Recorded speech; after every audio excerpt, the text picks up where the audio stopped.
Today's topic of discussion is Unit 5. আজি যোনটো বিষয় হয় টপিক সেইটো এডুকেশ্যন এণ্ড ফিলচফি অৰ্থাৎ শিক্ষাৰ দৰ্শন আৰু শিক্ষাৰ দৰ্শনৰ এইটো টপিকত আমি বিভিন্ন ধৰণৰ দৰ্শনৰ তাৰ ধাৰণা ফিলচফি কনচেপ্ট তাৰ লগত বিভিন্ন ধৰণৰ সংজ্ঞা শিক্ষাৰ লগত কিদৰে ফিলচফি দৰ্শন জড়িত হৈ আছে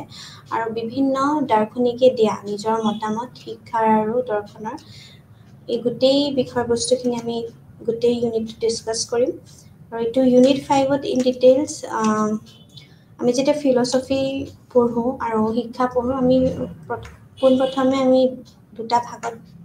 নিজৰ নিৰ্দিষ্ট অৰ্থ বেলেগ বেলেগ ভাগত আমি মিনিং পঢ়িম তাৰপিছত আমি একেলগে কেনেকৈ এই দুটা বিষয়বস্তু জড়িত হৈছে এইখিনিৰ ওপৰত ডিছকাছ কৰিম প্ৰথম আমি ফিলচফি অৰ্থাৎ ফিলচফি আমি যেহেতু এডুকেশ্যনৰ বেচিক কনচেপ্ট ইউনিট 1 কনচেপ্ট আৰু গোটেইখিনি ডিছকাছ কৰিছোঁ এডুকেশ্যন মানে কি হয় ঠিক তেনেদৰে যেতিয়া আমি দৰ্শন বুলি কওঁ দৰ্শন কোনটো ভাষাৰ পৰা কোনটো ধৰণেৰে কিদৰে আহিছে আৰু দৰ্শন বুলি কোৱাৰ লগে লগে কোন দুটা বিষয় দৰ্শনৰ পৰা উৎপত্তি হৈছে সেইটোৰ লগতে আমি এই গোটেই ইউনিটটো আমি ডিছকাছ কৰিম আমি যেতিয়া ফিলচফি বুলি কওঁ আমি ফিলচফি শব্দটো বা আমি দৰ্শন শব্দটো বিভিন্ন ধৰণৰ আমি ইউজ কৰোঁ যেনেকৈ দৰ্শন শব্দটো আমি প্ৰথম যদি আমি কওঁ দৰ্শন শব্দটো গ্ৰীক শব্দ ফিল'ছৰ পৰা আহিছে গ্ৰীক শব্দ ফিল'ছৰ পৰা আহিছে যাৰ অৰ্থ প্ৰেম আৰু ছফিয়া যাৰ অৰ্থ হৈছে জ্ঞান জ্ঞানৰ পৰা উদ্ভৱ হৈছে ঠিক তেনেকৈ আমি যদি আমি চাওঁ দৰ্শন শব্দটো গ্ৰীক শব্দ ফিল'ছ অৰ্থাৎ প্ৰেম আৰু ছফিয়া জ্ঞানৰ পৰা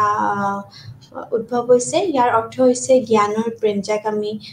লাভ অফ উইজডম বুলি কওঁ জ্ঞানৰ যিমানবোৰ জ্ঞানৰ দৰে একেই নহয় কিন্তু তাতকৈ বহুত বেছি হয় এইটো অভিজ্ঞতাৰে আমি আমাৰ যিমানবোৰ আমাৰ গোটেই আমাৰ সম্পৰ্কিত আৰু জ্ঞানৰ অনুভূতি বহন কৰাৰ যিমানখিনি যোগ্য আছে ঠিক সেইকে আমি দৰ্শন বুলি কওঁ প্লেটৰ যেতিয়া আমি গ্ৰেট ফিলচফাৰ প্লেটৰ কথা কওঁ যাক আমি গণৰাজ্য নামৰ কিতাপখনৰ এটা পৰ্যবেক্ষণ আছে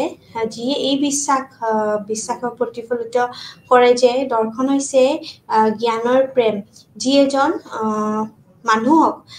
জ্ঞানী আৰু প্ৰেম বুদ্ধিমত্তাৰে আমাক প্ৰস্তুত কৰে আৰু তাৰ লগতে আমাক বিভিন্ন ধৰণৰ তেওঁ লিখিছিলে নিজৰ কিতাপখনত যে তেওঁ যাৰ সকলো ধৰণৰ জ্ঞানৰ সোৱাদ আছে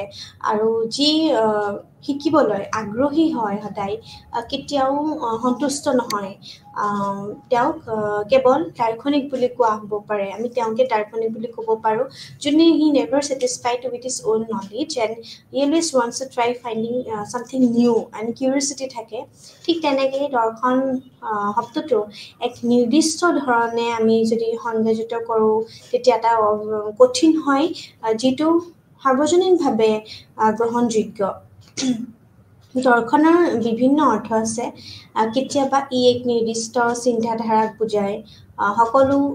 চিন্তাৰ দৰে দৰ্শন এটা সমস্যা সমাধান কৰাৰ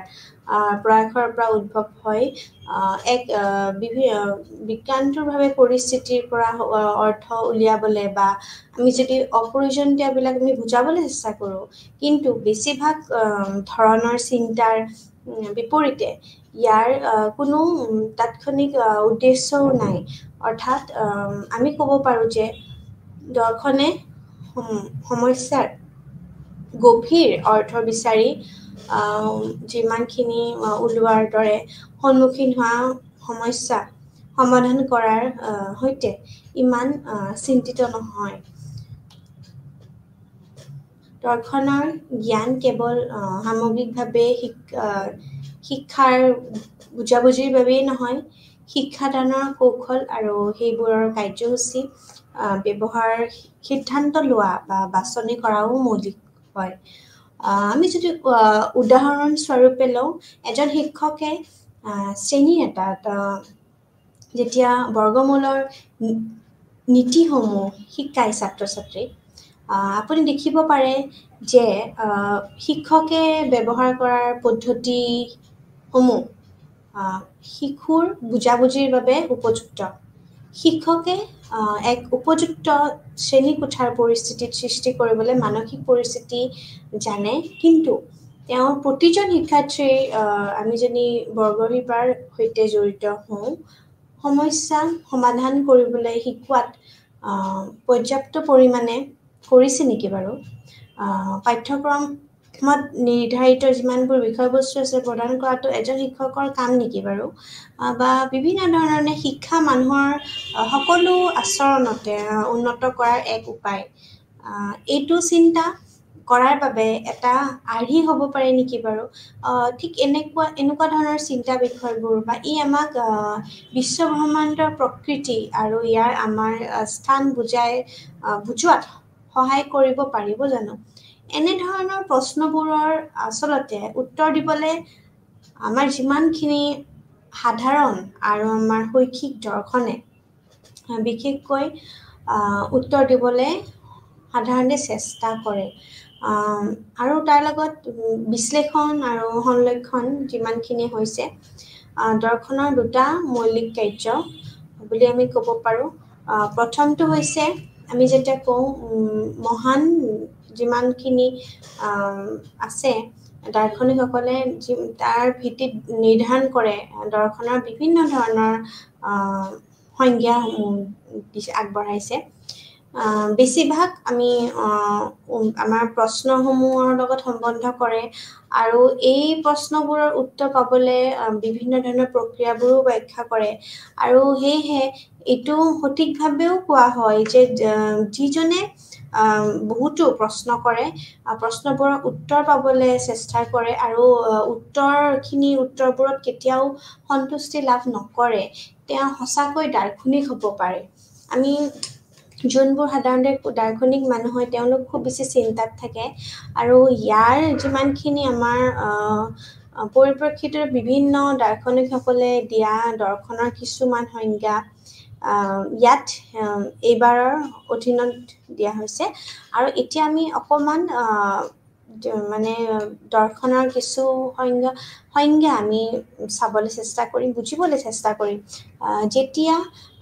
দৰ্শনক গুৰুত্ব সহকাৰে লোৱা হয় সদায় ধাৰণা কৰা হয় যে জীৱনৰ আচৰণক প্ৰভাৱিত কৰিব পৰা জ্ঞান প্ৰাপ্ত কৰাটো হৈছে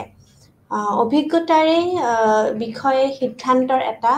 আমি মানে তাৰ আমাৰ শৰীৰত গঢ়িত এই বাক্যষাৰ জন ডিভিয়ে এই ডেফিনেশ্যনটো পুট কৰিছিলে নেক্সট যোনটো ডেফিনেশ্যন সেইটো প্লেটই পুট কৰিছিলে যিজনৰ সকলো ধৰণৰ জ্ঞানৰ সোৱাদ আছে আৰু যি শিকিবলৈ আগ্ৰহী আৰু কেতিয়াও সন্তুষ্ট নহয় তেওঁৰ যিমানখিনি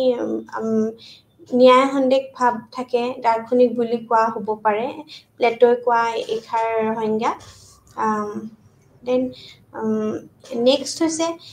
ইয়াৰ উত্তৰৰ বাবে মই এটা শাৰীত সীমাবদ্ধ আছিলোঁ নেকি মই ক'ব লাগে যে দৰ্শন হৈছে সমালোচনাৰ এটা সাধাৰণ তত্ত্ব আৰু এইষাৰ কথা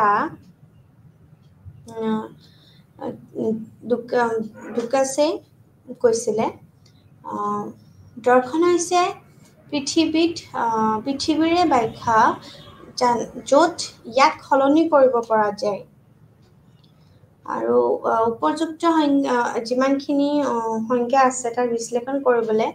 আমি কিছুমান আমি বিন্দুবোৰত আমি উপনীত হ'ব পাৰোঁ যে দৰ্শনৰ নিৰ্দিষ্ট অভিজ্ঞতা বিশেষ পৰিস্থিতি আৰু পৰিস্থিতিৰ পৰা জন্ম হয় সেয়েহে বিভিন্ন ব্যক্তিয়ে নিৰ্দিষ্ট পৰিস্থিতি আৰু পৰিস্থিতি অনুসৰি জীৱনৰ বিভিন্ন দৰ্শন গ্ৰহণ কৰে বা কৰি আহিছে য'ত তেওঁলোকে তেওঁলোকৰ জীৱনৰ অতিবাহিত কৰিছিলে দৰ্শনৰ এক গভীৰ জ্ঞানৰ কাম আছে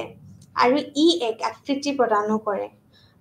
প্ৰতিটো শাখাৰ জ্ঞানৰ আধাৰণৰ বিশ্লেষণ বুলিও দৰ্শনক ক'ব পাৰি। বৈজ্ঞানিক অনুসন্ধান হৈছে দৰ্শনৰ আধাৰ আৰু দৰ্শনৰ বিজ্ঞানৰ সৈতে এক অন্তৰংগ সম্পৰ্ক আছে। আমি যেতিয়া অৱগত যে বিজ্ঞানে প্ৰকৃতি আৰু জীৱনৰ যিমানখিনি বাস্তৱতাৰ সৈতে সম্পৰ্কিত, অৰ্থাৎ আমি প্ৰাণী, আমাৰ যিমানখিনি উদ্ভিদ বা মানুহ হৈছে, সেই বাস্তৱবোৰে মানৱ জীৱনৰ আমাৰ যিমানখিনি আমাৰ অবিচ্ছেদ্য অংগ, এইবোৰ হৈছে শিশুটোৰ জ্ঞান আৰু অভিজ্ঞতা সৃষ্টি কৰাৰ আধাৰ আৰু ই দৰ্শনৰ গঠন কৰিবলৈ আগবাঢ়ে। দৰ্শনৰ এটা মুখ্য বৈশিষ্ট্য হৈছে যে নিৰ্দিষ্ট অভিজ্ঞতা, বিশেষ পৰিস্থিতিত আৰু যিমানবোৰ আমাৰ পৰিস্থিতিৰ পৰা আমি ওলাই আহে, সেইসকলে ব্যক্তিক দাৰ্শনিক বুলি আমি ক'ব পাৰোঁ।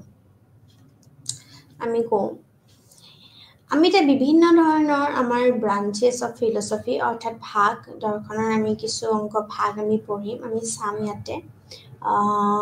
এই বিষয়ে আগৰ শাখাবোৰতো আলোচনা কৰা হৈছে যে দৰ্শনে জ্ঞান বা পৰিস্থিতি আৰু অভিজ্ঞতাৰ বিষয়ে আলোচনা কৰে। জ্ঞানৰ যিমানবোৰ সংজ্ঞা আৰু আকাৰ দিয়া হৈছে দৰ্শনৰ আটাইতকৈ গুৰুত্বপূৰ্ণ কাৰ্য হয়। ই সদায় আমাৰ যিমানখিনি অতিগ্ৰহণৰ জ্ঞান আৰু আমাৰ প্ৰক্ৰিয়াৰ প্ৰকাৰৰ বিশেষ তত্ত্ব দিয়ে এটা শাখাত আমি সেৱা আগবঢ়াওঁ। যদিও জ্ঞান হৈছে দৰ্শনৰ মুখ্য কাৰ্য, ই বিজ্ঞান লগতে বাস্তৱতা আৰু জীৱনৰ মূল্যবোধৰ বিষয়েও আলোচনা কৰে। সেয়েহে শাখাটোত দৰ্শনৰ বিভিন্ন শাখাৰ আমাৰ মোকাবিলাবিলাক কৰা হৈছে আৰু ইয়াৰ বিভিন্ন দিশে যেনে জ্ঞান, মূল্যবোধ আদিৰ সৈতেও আমি সম্পৰ্কিত হওঁ। এতিয়া আমি কিছুমান শাখা আছে, এই শাখাবোৰ আমি অলপ অলপকৈ শিকিম, অলপ অলপকৈ আমি জানিব চেষ্টা কৰিম। আমি যেনেকৈ প্ৰথম শাখাটোৱে হৈছে মেটাফিজিক্স বুলি কোৱা যায়। এতিয়া আমি যেতিয়া মেটাফিজিক্সৰ কথা কওঁ, মেটাফিজিক্স, আমি যেতিয়া অধিবিজ্ঞানৰ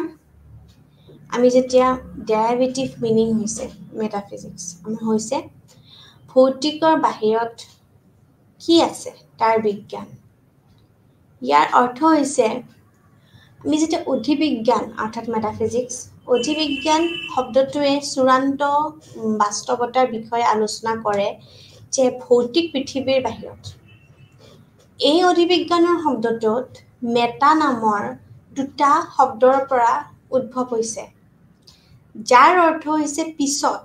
আৰু পদাৰ্থ বিজ্ঞান, যাৰ অৰ্থ হৈছে বিজ্ঞান। গতিকে এইটো ক'ব পাৰি যে অধিবিদ্যাৰ অৰ্থ হৈছে বিজ্ঞানৰ পিছত। আমি যেতিয়া কওঁ, অৰ্থাৎ বিজ্ঞানৰ পিছত শব্দটোৰ প্ৰকৃততে আমি বিমূৰ্ত আৰু ইয়াক উপলব্ধি কৰাটো অলপ আধ্যাত্মিক হ'ব পাৰে। বহুত দাৰ্শনিকে আধিবিদ্যাক বাস্তৱতাৰ তত্ত্ব বুলিও কয়। অধিবিজ্ঞানৰ চূড়ান্ত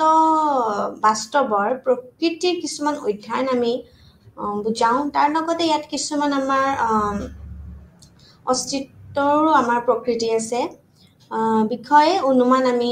অন্তৰ্ভুক্ত তাৰ লগতে সোমাই থাকে। এইটোৱে প্ৰশ্নটো সুধিছে যে প্ৰকৃততে কি বাস্তৱ, আচলতে ৰিয়েলিটিত আমাৰ কি এক্সিষ্ট কৰে, বাস্তৱ হয়। বাস্তৱৰ প্ৰকৃত বিষয় বিশ্বাসে নিৰ্ধাৰণ কৰে যে বিশ্ব ব্ৰহ্মাণ্ড আৰু সমাজৰ সৈতে সম্পৰ্ক কেনেদৰে উপলব্ধি আমি কৰিব পাৰোঁ। তেওঁলোকৰে বিশ্বাসে আটাইতকৈ গুৰুত্বপূৰ্ণ প্ৰশ্ন আমাৰ উদযাপন কৰে, যেনে বাস্তৱ কি আৰু কি নহয়। ই নিম্নলিখিত প্ৰশ্ন কিছুমান আমাৰ উত্তৰ দিবলৈ আৰম্ভ কৰে, যেনেকৈ আমাৰ অস্তিত্বৰ কোনো আধ্যাত্মিক পৰিসৰ আছেনে বাস্তৱ জীৱনত, বিশ্ব ব্ৰহ্মাণ্ডৰ উৎপত্তি কি, আমাৰ কিছুমান আৰু এনেকুৱা প্ৰশ্ন আহে যেনেকে এইটো ইয়াৰ নিজৰ ডিজাইনৰ পৰাই স্বাভাৱিকভাৱে উদ্দেশ্যপূৰ্ণ নে আমি আমাৰ নিজৰ উদ্দেশ্য সৃষ্টি কৰোঁ সেয়েহে বাস্তৱৰ প্ৰকৃতিৰ সম্পৰ্ক আমি যদি কওঁ প্ৰকৃততে সম্পৰ্ক তেওঁলোকৰ আমি অনুমানত যিমানখিনি আমাৰ অধিবিদ্যা আছে আৰু সেই অনুসৰি বিভিন্ন সিদ্ধান্ত আমি আহৰণ কৰোঁ সেয়েহে ইয়াক আমি অধিবিদ্যাক বাস্তৱৰ তত্ত্ব বুলি কোৱা হয় আমি যেতিয়া কওঁ আমি যেতিয়া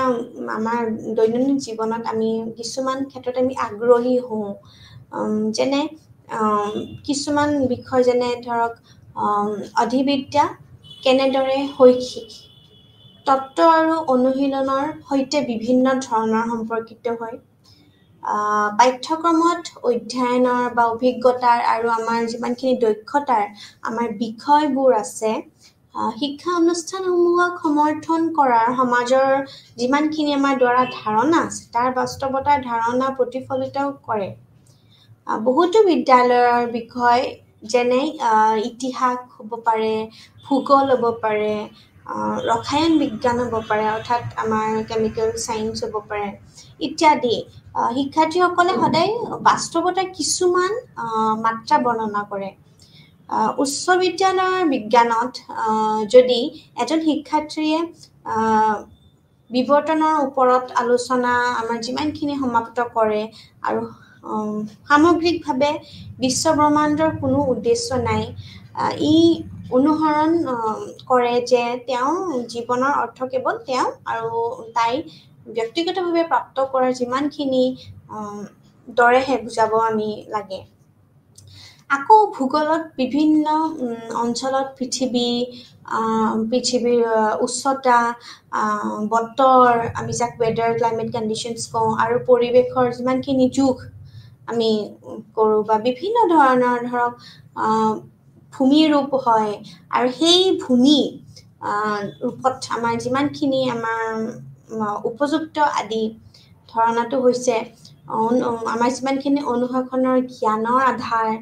কিন্তু কেতিয়াবা আমাৰ কি হয় যে আমি এই ভৌগোলিক পদাৰ্থ আমাৰ অস্তিত্ব আৰু বাস্তৱতা আৰু মানৱ সমাজৰ বাবে ইয়াৰ এটা উপযুক্তবাদী আমাৰ যিমানখিনি গুণ আছে সেই গুণসমূহ সেই বিষয় বা অধ্যয়নৰ ক্ষেত্ৰত অধিবিদ্যাৰ সৈতে সম্পৰ্কিত হয় আৰু তাৰ লগতে সেই অনুসৰি বিভিন্ন শাখাৰ জ্ঞানৰ আধাৰ আছে আৰু লগতে এই জ্ঞানৰ বাস্তৱতাকো আমাৰ সম্বোধন কৰে যাৰ অৰ্থ হৈছে অধিবিদ্যা জ্ঞানৰ দিশবোৰ আমাৰ যিমানখিনি সম্বোধন কৰাৰ সৈতে অধ্যয়নৰ ক্ষেত্ৰত যিমানখিনি আমাৰ বিষয়বস্তু আছে আধ্যাত্মিক হ'ব পাৰে দৃষ্টিভংগীৰে আমি যদি সঠিকভাৱে আমি যত্ন লোৱা হৈছে তেনেহ'লে বিদ্যালয়ৰ পাঠ আমাৰ যিমানবোৰ পাঠদান বা আমাৰ কিতাপ পত্ৰ পাঠ্যক্ৰম আদি শিক্ষাদানৰ পদ্ধতিবোৰো আমি ৰচনা কৰাত আমাৰ ব্যৱহাৰ হয় আমি যেতিয়া নেক্সট আমাৰ যোনটো ব্ৰাঞ্চ আছিলে সেইটো হৈছে আমি এপিষ্টেমোলজি আমি যেতিয়া জ্ঞানৰ তত্ত্ব আমি এনে এটা দৰ্শনৰ এনে এটা শাখা যি জ্ঞান সদায় আহৰণৰ উৎপত্তিৰ ওপৰত গুৰুত্ব দিয়ে অৰ্থাৎ আমি এপিষ্টেমোলজি আমি যেতিয়া আমি ইংৰাজীত কওঁ তেনে it is a branch of study of knowledge মানে জ্ঞানৰ সদায় আহৰণ কৰাৰ উৎপত্তি বা আমাৰ তাৰ প্ৰকৃতি বা পদ্ধতি আৰু প্ৰক্ৰিয়াবোৰৰ ওপৰত অনুসন্ধান কৰে অৰ্থাৎ আমি ক'ব পাৰোঁ জ্ঞানৰ যিমানখিনি প্ৰকৃতি আছে আৰু আমাৰ যোগ্যতা আছে জ্ঞান আহৰণ কৰাত পদ্ধতিবোৰ ইত্যাদি এপিষ্টেমোলজিৰ সেইখিনি অধীনত পৰে সেই ব্ৰাঞ্চখিনি এই বস্তুবোৰ মানে বেছি ডিল কৰে গতিকে দৰ্শনৰ এই শাখাটোৱে গুৰুত্বপূৰ্ণ প্ৰশ্নবোৰ কিছুমান বিবেচনা কৰে যেনে আমি কেনেকৈ জানিম আমি কি জানো what we know বা how will we know আমি বিশ্বৰ সমাজৰ বিষয়ে আমাৰ জ্ঞানক জানিবলৈ কেনে প্ৰক্ৰিয়াৰ ওপৰত আধাৰিত কৰোঁ বা আমি আমাৰ দাবীবোৰ সত্যৰ ওপৰত আধাৰিত কৰাৰ কৃতিত্ব কি আমাৰ জ্ঞানৰ যিমানবোৰ দাবী আছে ঈশ্বৰৰ প্ৰকাশ আছে অভিজ্ঞতামূলক প্ৰমাণ আছে বা ব্যক্তিগতভাৱে আমাৰ যিমানখিনি অভিজ্ঞতাৰ পৰা আহৰণ কৰা হৈছে নেকি তো এনেকুৱা ধৰণৰ প্ৰশ্নসমূহ সদায় এপিষ্টমোলজি ব্ৰাঞ্চটোৱে দৰ্শনৰ ডিল কৰে উপৰোক্ত সকলে যিমানবোৰ আমাৰ প্ৰশ্নৰ আমাৰ জ্ঞানৰ আমাৰ অনুসৰণ সম্বোধন কৰে তথ্যবোৰ আমাৰ যিমানবোৰ আমাৰ পৰীক্ষা বা আমাৰ অনুসন্ধান আৰু পৰীক্ষা হৈছে জ্ঞানৰ আহৰণ কৰা প্ৰক্ৰিয়া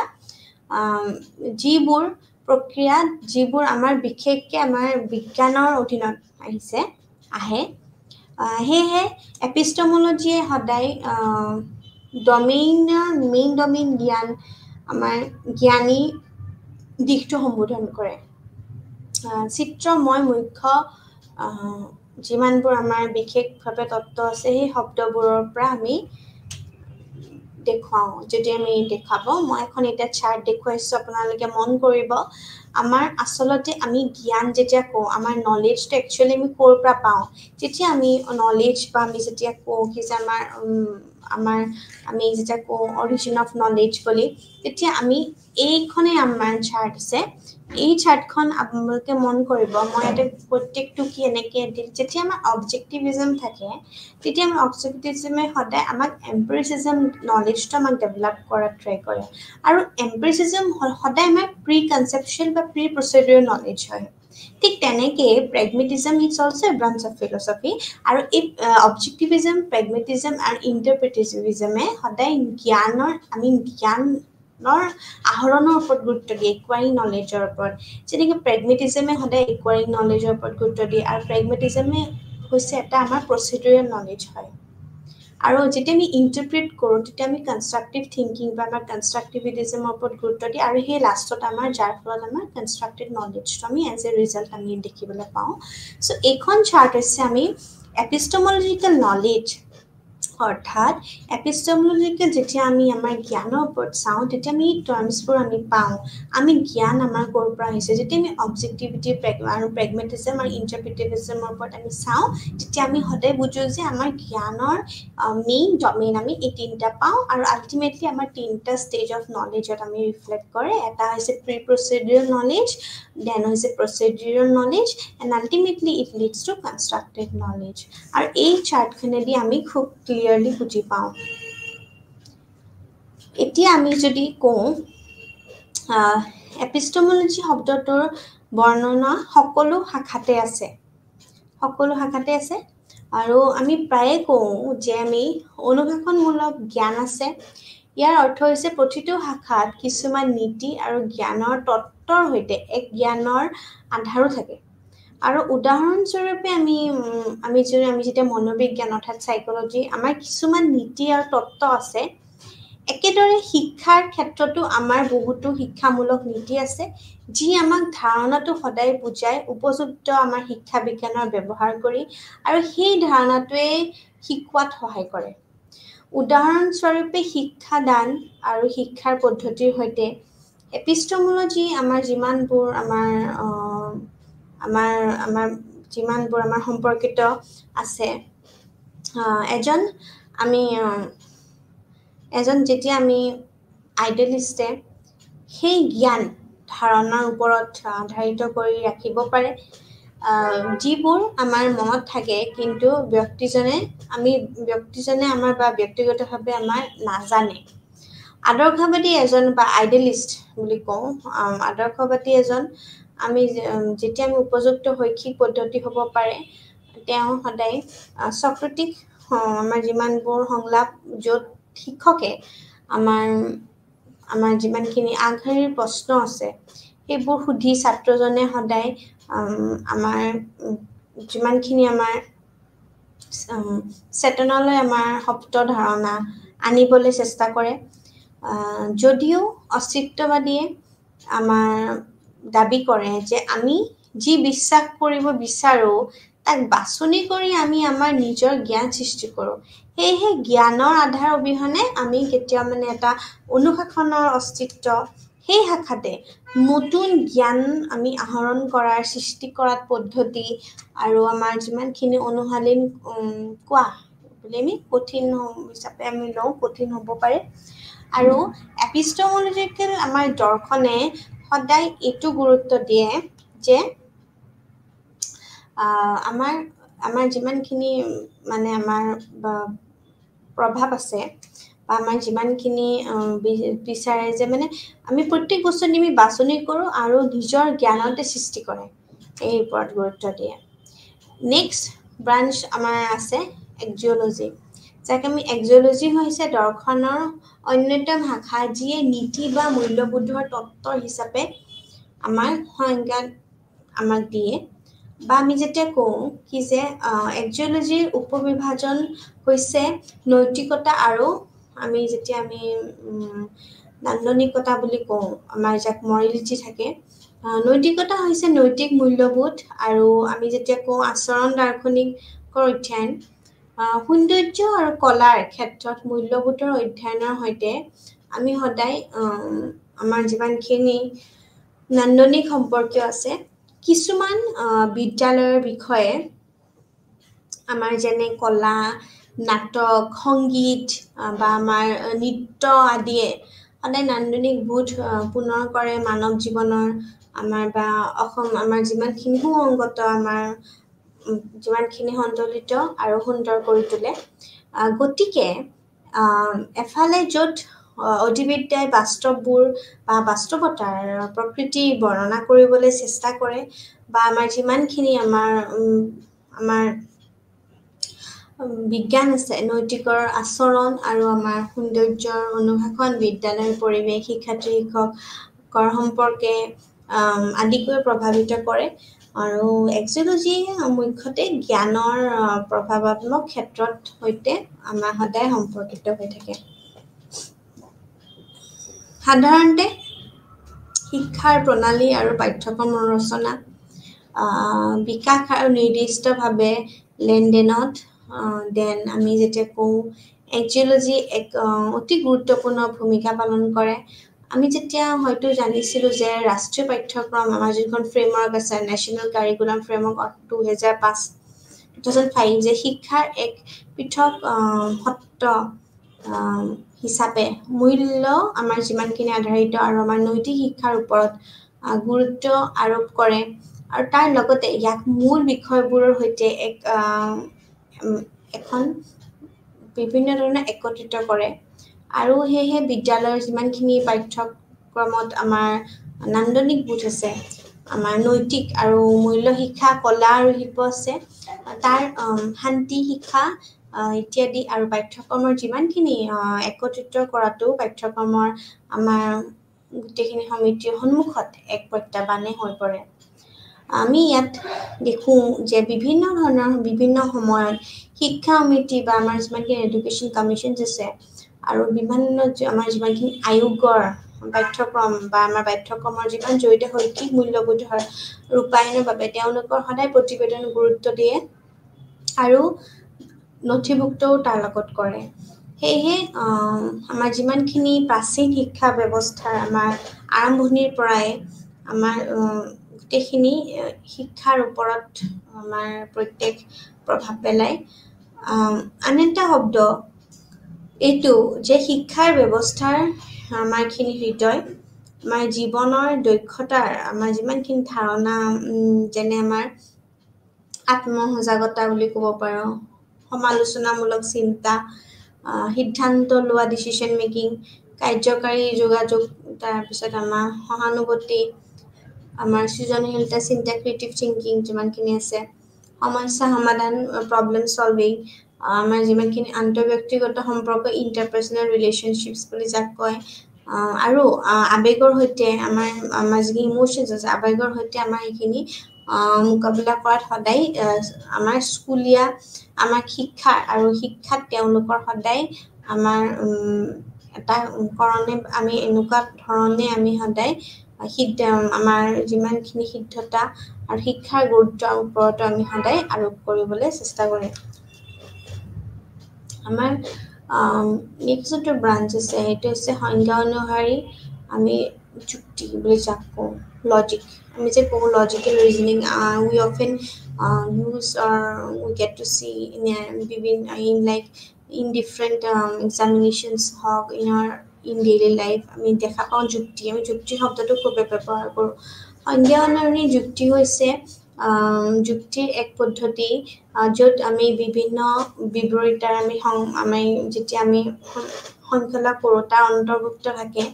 যিবোৰ প্ৰতিটো আমাৰ সঁচা হ'ব লাগিব আমি যদি ইয়াৰ আগত আমাৰ বিবৃতিটো সঁচা হয় যুক্তি হৈছে দৰ্শনৰ শাখা যি আমাৰ শুদ্ধ আৰু আমাৰ যিমানখিনি আমাৰ চিন্তাধাৰা আছে তাৰ লগত সদায় সম্পৰ্কিত হয় এজনে কেনেদৰে এক সুসংগত আৰ্হি অনুসৰি এজন ব্যক্তিয়ে চিন্তা ধাৰণা আৰু ক্ৰম গঠনে তাৰ লগতে আমাৰ তৰ্ক গঠন আৰু কোনো এটা বাবে বা ব্যাখ্যা কৰিবলৈ আমাৰ কোনো কেনেদৰে আমি তেওঁৰ সমৰ্থনকাৰী প্ৰমাণবোৰ সংগঠিত কৰে সেইটো আমাৰ সম্পৰ্কিত হয় যুক্তিৰ দুটা মুখ্য আৰ্হি হ'ল আমাৰ যিমানখিনি কৰ্তন আৰু আমাৰ আমি যেতিয়া অন্তৰ্ভুক্তি কৰোঁ আমি কৰ্তনত বা এজনে সাধাৰণতে আমি যেতিয়া বিবৃতি বা নীতিৰ পৰা নিৰ্দিষ্ট কেছ বা উদাহৰণলৈ যায় আনহাতে অন্তৰ্ভুক্তিৰ আমাৰ সময়তো এজনে নিৰ্দিষ্ট উদাহৰণৰ পৰা সাধাৰণসকলে আমাৰ আগবাঢ়ে অৰ্থাৎ তত্ত্ব বা নীতি প্ৰতিষ্ঠা কৰাটো উদাহৰণ হয় সকলো পুৰুষ বা আমাৰ নশ্বৰ আমাৰ যেনেকৈ আমি কওঁ অল মেন আৰ মৰ্টেল ঠিক তেনেকৈ ৰোহিত এজন মানুহ সেয়েহে ৰোহিত নশ্বৰ all mens are mortal so' Ram is men so' he is mortal যাক আমি কওঁ আৰু কৰ্তনমূলক নীতিত আমি যেতিয়া আমি সাধাৰণভাৱে আমি বিবৃতিৰ পৰা সকলো পুৰুষ নশ্বৰ নিৰ্দিষ্ট ঘটনালৈ যাওঁ ৰোহিত এজন পুৰুষ সেয়েহে ৰোহিত নশ্বৰ ইমৰ্টেল হয় চ' আবেদনমূলক নীতিৰ উদাহৰণ আমি যেনেকৈ ৰোহিত নশ্বৰ অংকিত নশ্বৰ লোক নশ্বৰ ইত্যাদি আমি এলেক্স নশ্বৰ আমি হৰজিত নশ্বৰ আমি বিভিন্ন ধৰণৰ উপৰোক্ত নিৰ্দিষ্ট আমি উদাহৰণৰ বাবে বুজাই যে তেওঁলোক মানুহ সেয়েহে আমি ক'ব পাৰোঁ যে সকলো মানুহ নশ্বৰ অল মেনছ আৰ মৰ্টেল আৱেগিক নীতিত ব্যক্তিজনে নিৰ্দিষ্ট উদাহৰণ বা ঘটনা বা পৰিস্থিতিৰ পৰাহে বৃহত্তৰ সাধাৰণ আমাৰ যিমানবোৰ আছে তালৈকে আমি বুজাব পাৰোঁ আমি যেতিয়া শিক্ষা আৰু দৰ্শনৰ মাজৰ সম্পৰ্ক চাওঁ আলোচনা কৰাৰ আগতে আমি সদায় শিক্ষাৰ ধাৰণাটো আমি বুজি পাওঁ আমি যেতিয়া ইতিমধ্যে এক পাঠ্যক্ৰমৰ আমি যেতিয়া চাওঁ যে শিক্ষাৰ ধাৰণাৰ প্ৰকৃতি অধ্যয়ন কৰোঁ আমি প্ৰথম ইউনিটতে আমি চাইছিলোঁ ধাৰণাটোতো আমি আমি যেতিয়া চাইছিলোঁ ব্যক্তিগত কৰিবলৈ কিছু আমি ক'ব পাৰোঁ যে শিক্ষা শব্দটো লেটিন এটা শব্দৰ পৰা এডুকেয়াৰ বা আমি এডুচেয়াৰ বা আমি এডুকেটামৰ পৰা আহৰণ কৰা হৈছে কওঁ তেতিয়া আমি এডুকেয়াৰ শব্দটোৰ অৰ্থ হৈছে পুষ্টিকৰ আৰু ডাঙৰ কৰা নাৰিষ্ট এডুচেয়াৰ শব্দটো ঠিক তেনেকৈ হৈছে কি যে আমি কেনেকৈ আগুৱাই যোৱা টু গ' আহেড বা আমি কেনেকৈ বস্তুটো আমি আঁকিবলৈ এডুকেটামৰ শব্দটো ঠিক তেনেকৈ এটা ৰচনা কৰা অৰ্থাৎ ই আৰু ডিউকৰ পৰা আহিছিলে ইয়াত ই মানে ভিতৰৰ পৰা বাহিৰলৈ আৰু যেতিয়া আমি ডিউকৰ কথা কওঁ তেতিয়া আমি লোচনৰ অৰ্থ হৈছে আমি বিকাশ বা প্ৰগতিৰ কথাই কওঁ সেয়েহে আমি ক'ব পাৰোঁ যে শিক্ষাৰ অৰ্থ হৈছে ব্যক্তি বা সদৰৰ ব্যক্তিগতভাৱে সদায় সম্পূৰ্ণ বিকাশৰ ওপৰত সৰ্বশ্ৰেষ্ঠ পুষ্টি বা ডাঙৰ কৰা বুজায় তাৰ লগতে অৰ্থাৎ এইটোও ক'ব পাৰি যে শিক্ষাৰ ফলত ব্যক্তিগত আমাৰ যিমানখিনি আমাৰ শিশু আছে তেওঁৰ অভিজ্ঞতাৰ পৰা জানিবলৈ পৰা যায় এই উপৰোক্ত আৰু এইটো ক'ব পাৰি যে শিক্ষাৰ শব্দটোৰ অৰ্থ হৈছে আমি যেতিয়া শিশুটোৱে সিহঁতক ভিতৰৰ পৰা বাহিৰৰ ফাললৈ যোৱাৰ বিকাশ আৰু প্ৰগতি দিয়ে উদাহৰণস্বৰূপে আমি জানো যে প্ৰতিজন ব্যক্তিৰ কিছুমান আমাৰ এনেকুৱা ধৰণৰ আমাৰ সামৰ্থ্য থাকে য'ত আমাৰ অভিজ্ঞতা আৰু বুজাবুজি আছে ঠিক তেনেকৈ শিক্ষাই আমাক সদায় ব্যক্তিজনৰ সেই আমাৰ যিমানখিনি আমাৰ সমৰ্থৰ আমাৰ যিমানবোৰ চিনাক্ত কৰাত আৰু সুযোগ প্ৰদান কৰি আৰু ব্যক্তিৰ সুবিধা প্ৰদান কৰি ইয়াক সদায় পোহৰলৈ এবাৰ অনাটোত সহায় কৰে। অৰ্থাৎ শিক্ষা আৰু দৰ্শনৰ মাজৰ সম্পৰ্কে আমি যেতিয়া চাওঁ তেতিয়া আমি বুজিবলৈ পাওঁ যে শিক্ষাৰ মুখ্য আমাৰ যিমানবোৰ দিশ আছে সেইবোৰ প্ৰতি লক্ষ্য ৰাখি দুয়ো আমি শাখাৰ পৰা আমি মাজৰ সম্পৰ্কে অৰ্থাৎ পাঠ্যক্ৰম শিক্ষাদানৰ পদ্ধতি আৰু যিমানখিনি আমাৰ সম্পৰ্কৰ প্ৰতি লক্ষ্য ৰাখি আমি বিভিন্ন ধৰণৰ বিতংভাৱে আমি বুজি পোৱাটো ভাল হয়। আৰু যেতিয়া আমি শিক্ষা আৰু দৰ্শনৰ সম্পৰ্ক আমি পঢ়োঁ দৰ্শন আৰু শিক্ষাৰ মাজত সদায় পৰিপূৰক আৰু অবিচ্ছেদ্য এটা সম্পৰ্ক আছে। আৰু শিক্ষাৰ ক্ষেত্ৰত ইয়াক বাৰে বাৰে ৰূপায়ণ কৰা বা শৈক্ষিক আলোচনা বিভিন্ন দাৰ্শনিক তত্ত্ব আৰু নীতি বিকাশত কৰাটো ব্যৱহাৰ কৰা হৈছে। সেইটো সঠিকভাৱে আমি কোৱা যায় যে দৰ্শন হৈছে জ্ঞানৰ বিকাশ আৰু আমি যেতিয়া তাত্ত্বিক অংশ কওঁ আৰু শিক্ষা হৈছে শিক্ষাৰ্থীসকলৰ মাজৰ সেই জ্ঞান আমি কাৰ্যকৰী কৰা ব্যৱহাৰ কৰাৰ লগত আমি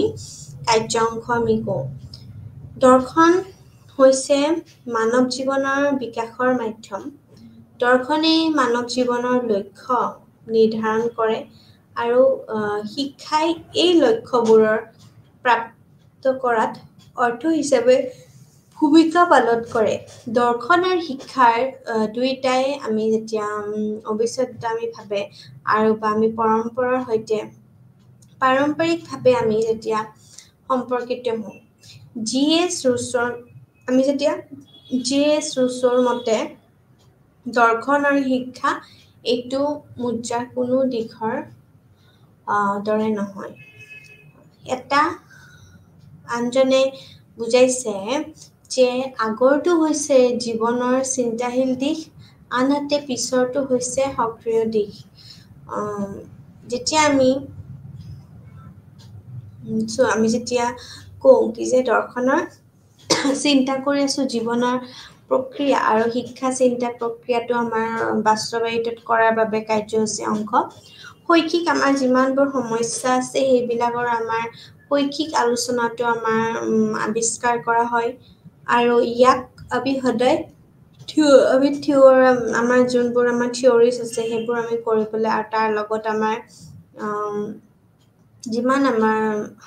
সাধাৰণভাৱে আমি আগবাঢ়ি যোৱাৰ দৰ্শনৰ হৈছে ইয়াৰ কোনো প্ৰকাৰৰ সম্পৰ্ক আছে। আমি যেতিয়া কওঁ এডুকেশ্যন এণ্ড ফিলচফি সেয়েহে শৈক্ষিক উদ্দেশ্য প্ৰণালী সংগঠন আৰু শিক্ষণৰ পদ্ধতি যিমানবোৰ আছে বুজি পোৱাৰ আগতেই দৰ্শন বুজি পোৱাটো গুৰুত্বপূৰ্ণ। দৰ্শন আৰু শিক্ষাৰ মাজত সম্পৰ্ক আমি যেতিয়া স্থাপন কৰি আমি যেতিয়া কওঁ কি যে তেওঁৰ শিক্ষাৰ নীতি নামৰ কিতাপখন নিম্নলিখিত আমি কিছুমান কথাত ক'ব পাৰোঁ যেনেকৈ আমি দৰ্শনে প্ৰকৃত আমাৰ যিমানবোৰ আমাৰ গন্তব্য স্থান আছে নিৰ্ধাৰণ কৰে যাৰ প্ৰতি শিক্ষাৰ লক্ষ্য আছে। দৰ্শনে জীৱনৰ লক্ষ্য নিৰ্ধাৰণ কৰে যে আমি এইমছ অফ এডুকেশ্যন বুলি কওঁ আৰু লক্ষ্য প্ৰাপ্ত কৰাৰ বাবে শিক্ষাৰ বাবে উপযুক্ত আৰু কাৰ্যকৰী নিৰ্দেশনাৰ লগতে ইয়াৰ লগত আমাৰ তত্ত্বাৱধান প্ৰদান কৰে। দৰ্শনে শিক্ষাৰ নীতি আৰু তত্ত্ব প্ৰদান কৰাৰ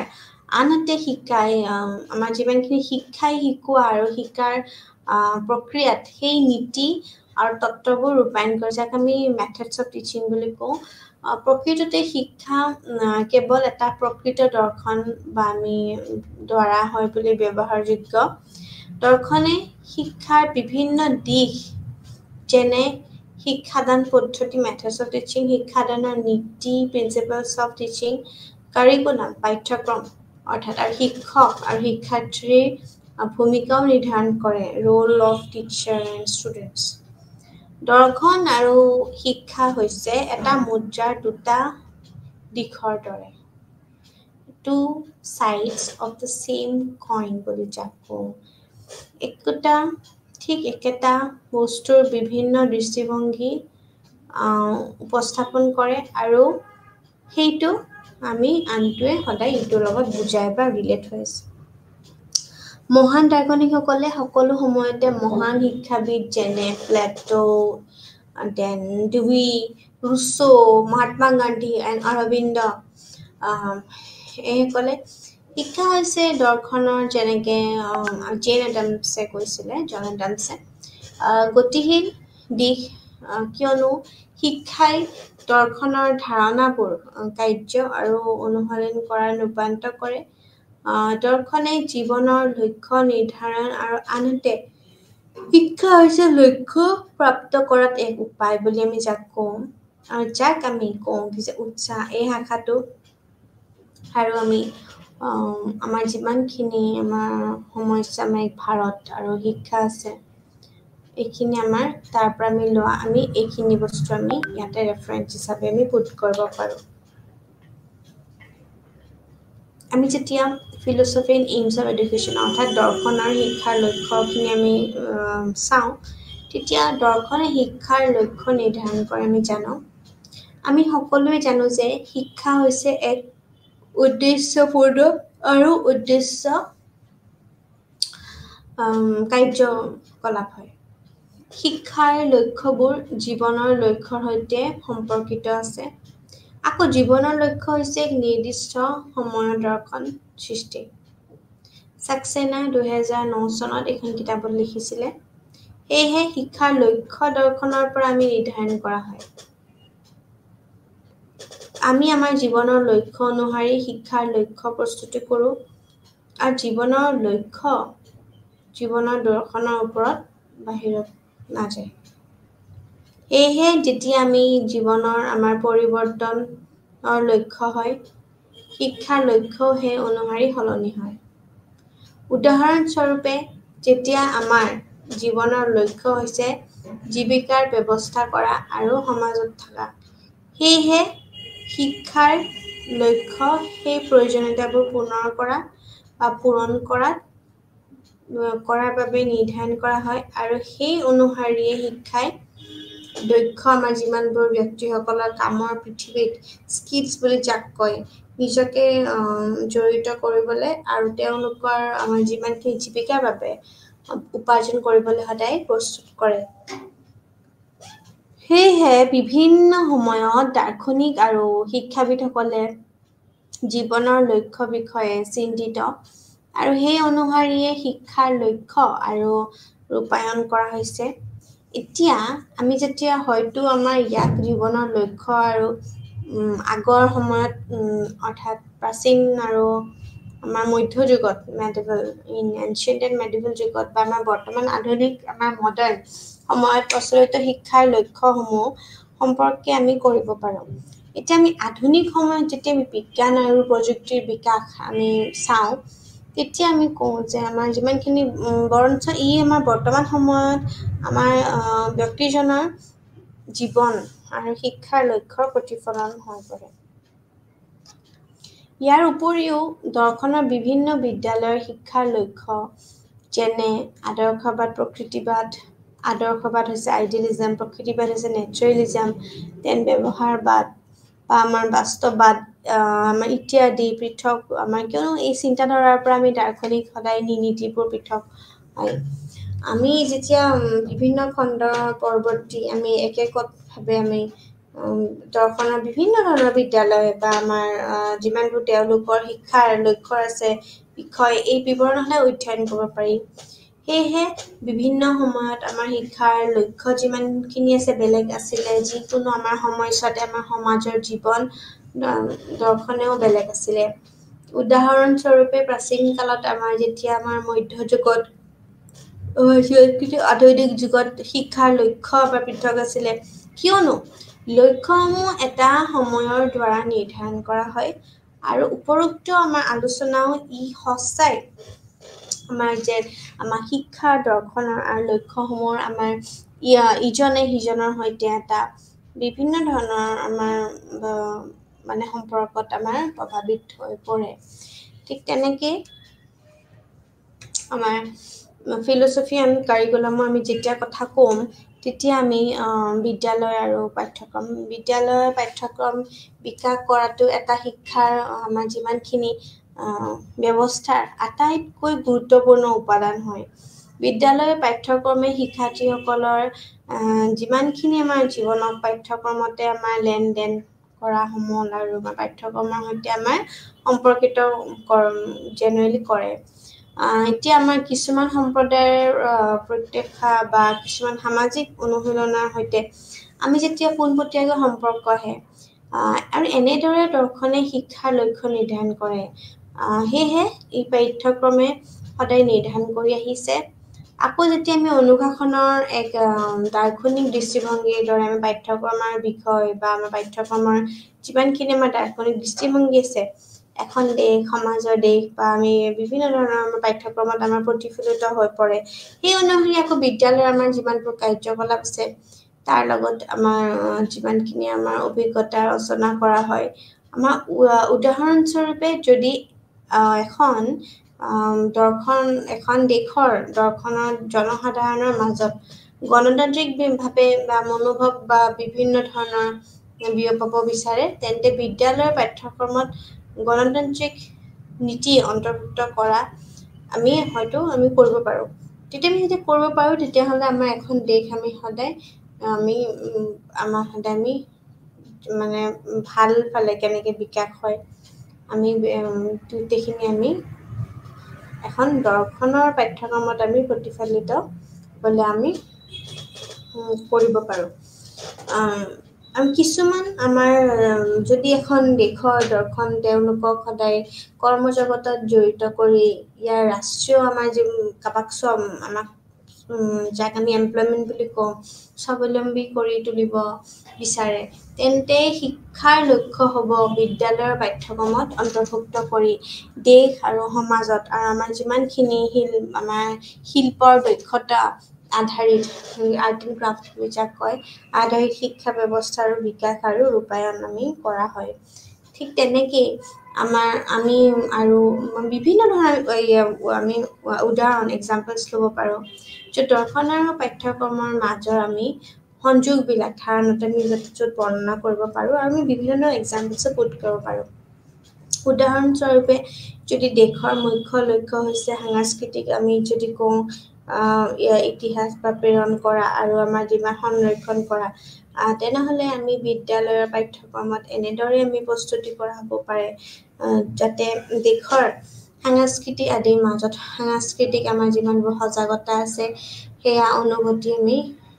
বিকাশিত হৈ যায় তেনেকুৱা আমি যেতিয়া ফিলচফি এণ্ড কাৰিকুলামৰ কথা কওঁ অৰ্থাৎ দৰ্শন আৰু পাঠ্যক্ৰম যদি দেশৰ দৰ্শন বিজ্ঞান আৰু প্ৰযুক্তিৰ বিকাশৰ বাবে হয় তেতিয়া শিক্ষা আৰু পাঠ্যক্ৰমৰ লক্ষ্য পাঠ্যক্ৰমত অনুসন্ধান আৰু প্ৰকল্প আধাৰিত জ্ঞান অন্তৰ্ভুক্ত কৰি আমি সদায় শিক্ষাৰ্থীসকলৰ মাজত আমি বৈজ্ঞানিক মনোভাৱ বিকাশৰ ওপৰত আধাৰিত হ'ব লাগে আৰু এই ক্ষেত্ৰবোৰত শিক্ষাৰ্থীসকলৰ অধ্যয়নৰ দক্ষতা আহৰণ কৰাৰ অধিক সুযোগ দিয়া হ'ব পাৰে বুলি কোৱা যায় পাঠ্যক্ৰম নিৰ্মাণত দৰ্শনে গুৰুত্বৰ আমাৰ বিষয়ে যিমানখিনি মানে আমি সদায় উপৰোক্ত উদাহৰণবোৰৰ পৰা লক্ষ্য কৰিব পাৰোঁ যে আমাৰ দৰ্শনৰ আমাৰ যিমানখিনি ব্যৱহাৰিক বিদ্যালয় আছে বা আমাৰ অভিজ্ঞতামূলক জ্ঞানৰ যিমানখিনি মূল্যৰ পদ্ধতি আছে বা সেই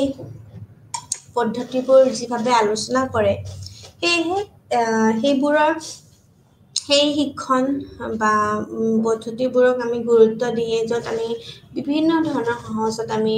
ধাৰণাবোৰক আমি গুৰুত্ব দিয়াৰ সলনি আমি সংবেদনৰ আমি যিমানবোৰ আছে অংগবোৰৰ সক্ৰিয় অংশগ্ৰহণ থাকে আনহাতে আমি যেতিয়া যুক্তিবাদী চিন্তাবিদসকলে আমি যাক কওঁ কি যে লজিক যোনে যুক্তিবাদী কৰে তেওঁলোকৰ জ্ঞান সহজতে বুলি গুৰুত্ব দিছে আৰু ই কেৱল যুক্তিবাদী চিন্তাধাৰাৰ জৰিয়তে বিকশিত হয় আমি যেতিয়া ডেভিড আমি যেতিয়া বিভিন্ন খুব বেছি পপুলাৰ খুব বেছি শিক্ষাবিদ বা দাৰ্শনিক চিন্তা ডেভিড হিউমে সঠিকভাৱে আঙুলিয়াই দিছে যে নিশ্চিত যে কেৱল গণিততহে সম্ভৱ হ'ব পাৰে বিজ্ঞানৰ ক্ষেত্ৰত নহয় আনহাতে সমালোচনামূলক যিমানবোৰ দাৰ্শনিকমূলক আমাৰ আছে ওকালতি কৰে যে আমাৰ জ্ঞানৰ আমাৰ যিখিনি আমাৰ যিখিনি আমাৰ আছে পঁইছটা ভাগ নহয় গতিকে তেওঁলোকে সকলো আমাৰ পৰীক্ষামূলক আৰু বৈজ্ঞানিক জ্ঞানত বিশ্বাস কৰে যে তেওঁলোকৰ জ্ঞানৰ বুজাবুজি অনুসাৰে আমাৰ সদায় পাঠ্যক্ৰমখন নিৰ্ধাৰণ কৰে ঠিক তেনেকে আমি যেতিয়া philosophy and methods of teaching পঢ়াওঁ মানে দৰ্শন শিক্ষাদানৰ পদ্ধতিসমূহ ই সদায় আমাৰ গোটভাৱে আমাৰ পূৰণ কৰে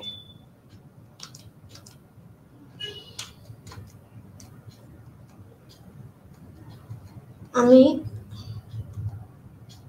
কাৰিকুলামৰ পাৰ্টখিনি আমি ক'ম যে পাঠ্যক্ৰমত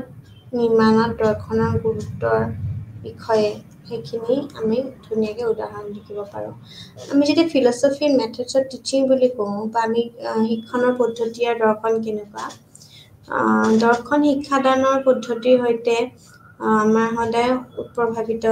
সম্পৰ্কিত হৈ আছে এই খণ্ডৰ যিমানখিনি পৰৱৰ্তী আমাৰ এককত আমাৰ আছে এইখিনি আমি বিভিন্ন ধৰণৰ চিন্তাধাৰাত আমি আমি সমৰ্থিত নিৰ্দিষ্ট কিছুমান পদ্ধতিবোৰ আমি অধ্যয়ন কৰিব পাৰোঁ আমাৰ যিমানখিনি আইডিয়েলিষ্ট স্কুল আছে বা আমি আছে পৰম্পৰাগত পদ্ধতি আছে যেনে আমাৰ লেকচাৰ মেথডক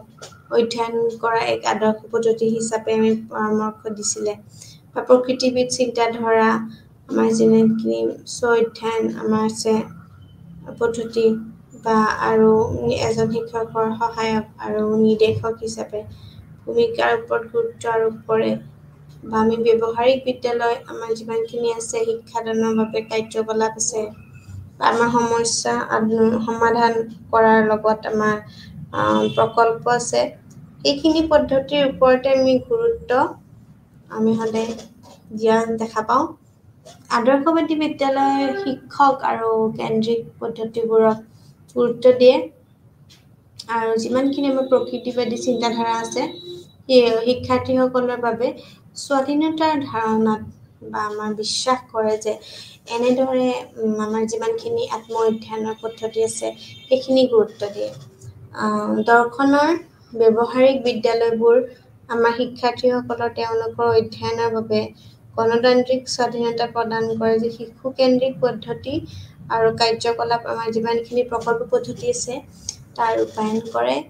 আৰু তাৰ লগতে আমাৰ যিমানখিনি আমাৰ এইখিনি ক'বলৈ কয় যে দৰ্শনে শিক্ষাদানৰ এই পদ্ধতিৰ সৈতে এক গভীৰ সম্পৰ্ক আছে আমি এতিয়ালৈকে যিমানখিনি আমি পঢ়িলোঁ ফিলচফি এণ্ড কাৰিকুলাম পঢ়িছোঁ দৰ্শন আৰু পাঠ্যক্ৰম পঢ়িছোঁ তাৰ লগতে আমি বিদ্যালয়ৰ পাঠ্যক্ৰম বিকাশ কৰাটো এটা শিক্ষা ব্যৱস্থাত কেনেকৈ আটাইতকৈ গুৰুত্বপূৰ্ণ উপাদান হ'ব পাৰে বা বিদ্যালয়ৰ পাঠ্যক্ৰমত শিক্ষাৰ্থীসকলৰ জীৱন পাঠ্যক্ৰমত আমাৰ কেনেকৈ লেনদেন লগত মিলি আছে তদুপৰি যদি এখন দেশৰ দৰ্শনে তেওঁলোকৰ কৰ্মজগতত জড়িত হয় ইয়াৰ ৰাষ্ট্ৰীয় স্বাৱলম্বী কৰি তুলিব বিচাৰে তেন্তে শিক্ষাৰ লক্ষ্য হ'ব বিদ্যালয়ৰ পাঠ্যক্ৰমত বিভিন্ন ধৰণৰ অন্তৰ্ভুক্ত কৰি দেশ সমাজত শিল্পৰ দক্ষতা আধাৰিত কৰি শিক্ষা ব্যৱস্থা বিকাশ আৰু ৰূপায়ণ কৰাটো আমি ক'ব পাৰোঁ আৰু আমি আৰু বহুতো বিভিন্ন ধৰণৰ উদাহৰণ আমি ল'ব পাৰোঁ যে পাঠ্যক্ৰমৰ মাজত বা শিক্ষাদানৰ পদ্ধতিৰ লগত আমি সংযোগ কৰি পেলাই আমি ধাৰণাটো বৰ্ণনা কৰিব পাৰোঁ আৰু উদাহৰণস্বৰূপে আমি বিভিন্ন ধৰণৰ যদি দেশৰ মুখ্য লক্ষ্য হৈছে সাংস্কৃতিক বা আমাৰ ইতিহাস প্ৰেৰণা আৰু সংৰক্ষণ কৰা যাক আমি কালচাৰ এণ্ড প্ৰিজাৰ্ভেশ্যন আমাৰ হেৰিটেজ আমি কওঁ ঠিক তেনেকৈ আমি ক'ব পাৰোঁ যে তেনেহ'লে আমাৰ বিদ্যালয়ৰ পাঠ্যক্ৰমতো এনেধৰণৰ প্ৰস্তুত কৰা হ'ব পাৰে যে দেশৰ সংস্কৃতি আদিৰ মাজতো সাংস্কৃতিক কিছুমান আমাৰ সজাগতা অনুভৱটি আমি বিকাশ কৰোঁ আমাৰ এইমছৰ লগত আমি এইখিনি ডিছকাছ কৰিলোঁ কি যে ইয়াৰ উপৰিতো দৰ্শনো বিভিন্ন ধৰণৰ বিদ্যালয়ত শিক্ষাৰ লক্ষ্য যেনে আদৰ্শবাদৰ ওপৰত ডিছকাছ কৰিলোঁ, প্ৰকৃতিবাদ কৰিলোঁ, ব্যৱহাৰবাদ কৰিলোঁ, বাস্তৱবাদ কৰিলোঁ বা ইত্যাদি যিমানখিনি আমাৰ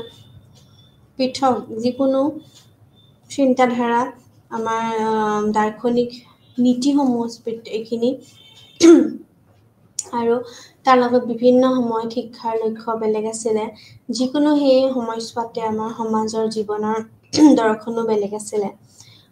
উদাহৰণস্বৰূপে আমি প্ৰাচীন কালৰ বা আমি বিভিন্ন ধৰণৰ মধ্যযুগ বা আধুনিক যুগত শিক্ষাৰ লক্ষ্য পৃথক মানে কিয়নো লক্ষ্যবোৰ এটা সময়ৰ পৰা নিৰ্ধাৰণ কৰা হয় উপৰোক্ত আলোচনা কৰাৰ লগতো শিক্ষা দৰ্শনৰ আৰু লক্ষ্যবোৰৰ বা বিভিন্ন ধৰণৰ আমাৰ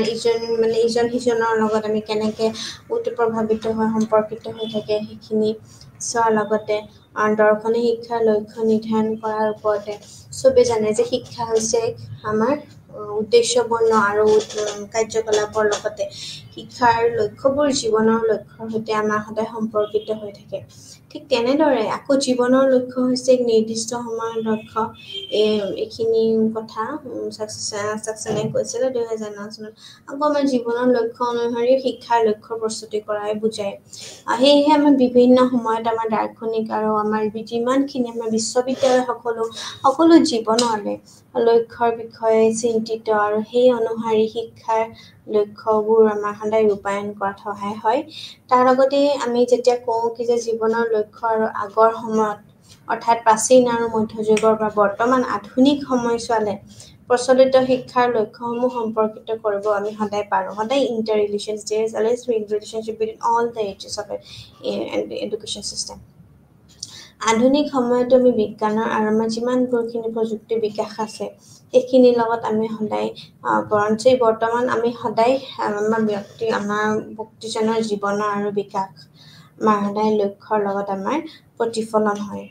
আৰু আমি ইয়াৰ লগত এডুকেশ্যনেল ফিলচফি বিভিন্ন ধৰণৰ ৰিলেশ্যনশ্বিপ দৰ্শন জীৱনৰ লক্ষ্য নিৰ্ধাৰণ কৰাৰ আনহাতে শিক্ষা হৈছে লক্ষ্য প্ৰাপ্ত কৰা এটা উপায় তো এনেকৈ বিভিন্ন ধৰণৰ মহান দাৰ্শনিকসকলে সকলো সময়ত মহান শিক্ষাবিদ যেনে প্লেটো দেৱী ৰুছো গান্ধী